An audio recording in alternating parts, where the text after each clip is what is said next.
yan? Opo. Ito frappe. Naubos na. Pumili ako na. Dito lang yan guys sa Red Keep Cafe 3.0, Jasmine Street, Greenland Subdivision, Taytay, Rizal. Malawak ng parking.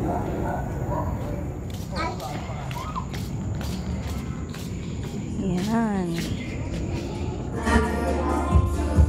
Hello.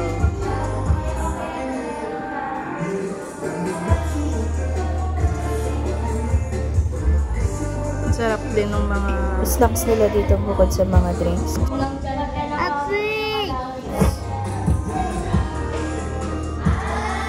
CR nila guys. Diba? Si Kaden, no? Malamig dyan guys nung time namin. Dalawa kasi yung aircon nila. Refreshing talaga dyan tumambay. May mga books po and pwede rin po kayong mag-work dyan. Yan na lang yung natira guys. Until 10 PM lang po sila. And you can visit their FB page po for their other menus. All breakfast, mains, yan, pasta, sandwiches, and other snacks po guys. Screenshot na lang po yan. Thank you for watching!